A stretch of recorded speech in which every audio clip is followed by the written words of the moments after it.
মেলা বছর বাদে আজকে গেছিলাম কনিজাল হাতে লইয়া নদীতে মাছ ধরতে। লগে আছিল আমার ছোট ভাই নেসার এবং প্রিয় বন্ধু ইউসুফ। ইতিপূর্বে আমি এবং আমার ছোট ভাই নেসারের কখনো কনিজাল দিয়া মাছ মারার অভিজ্ঞতা নাই। হয়তোবা ডুলা বা ড্যাগ হাতে লইয়া কারো সাথে ফাঁসে আসিলাম, কিন্তু আমার বন্ধু ইউসুফের কনফিডেন্স লেভেল দেখা মনে হইতেছিল হাতে কনিজাল দিয়ে মাছ মারতে ওস্তাদ। আর আজকে নদীর মাছ একটাও থাকবো না, সব মাছ লইয়া বাড়িতে যাবো। হাতের কনফিডেন্ট লেভেলের ওপর ভরসা কইরাই নদীতে জোয়ার ও নদীর পানি গোলা থাকা সত্ত্বেও মাছ মারতে বের হইছি। হাতের জাল গুছান, জাল বাজ কইরা হাতে লওয়া এবং বাপসাপ দেখা মনে হইতেছিল না, আজকে একটা ফাড়াফাড়ি হইব।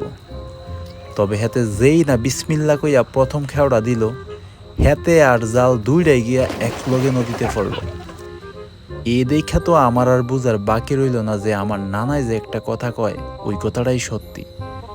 বাল ফালাইতে পারে না মনি, মুখে মুখে খালি ফডর ফডর। যাই হোক, তারপরও কিন্তু কনফিডেন্স হারানো যাইব না। বাড়িতে বইলাইছি আজকে মাছ নিয়ে বাড়িতে ফিরুম, তাই যেভাবেই হোক আজকে মাছ নিয়ে বাড়িতে যাইতেই হইব। ফারি আর না ফারি শুরু করলাম একের পর এক জাল মারা। হাত থেকে জাল ছাড়ি ঠিকই, কিন্তু জাল তো ছড়ায় না। যাও একটু একটু ছড়ায়, কিন্তু মাছের কোনো দেখা নাই। পইরা গেলাম টেনশনে। মাছ ছাড়া বাড়ি গেলে বউ করব ট্রল। তাই রনে বনে জঙ্গলে হাইটা হুইটা এদিক সেদিক ঘুরা ফিরা জাল মারতেই থাকলাম, কিন্তু একটা বাইম মাছ ছাড়া আর একটা সান্দা বৈশাও কপালে জুটল না। টেনশনে পড়ে গেলাম, মাছ তো পাইলাম না, এখন কি করা যায়। হঠাৎ কইরা চোখে পড়লো পাশের জিলে ভালোই শাপলা ফুইটা আছে। শাপলা আবার আমার বউয়ের খুব পছন্দের একটা খাবার, তাই ভাবলাম গলা পানিতে নাইমা অন্তত কয়টা শাপলাই তুইলা নেই।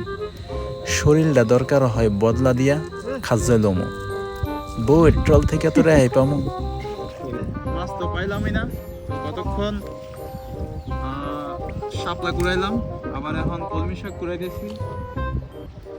বউয়ের মুখ বন্ধ করার লাগে আজকে যা করা লাগে, জীবন দিতে হলে জীবনই দেওয়া দিব সোজা কথা। আজকে এ পর্যন্তই, কথা হবে অন্য কোনো দিন অন্য কোনো প্রসঙ্গে। ওই পর্যন্ত ভালোই থাকুন, সুস্থই থাকুন। আল্লাহ হাফেজ।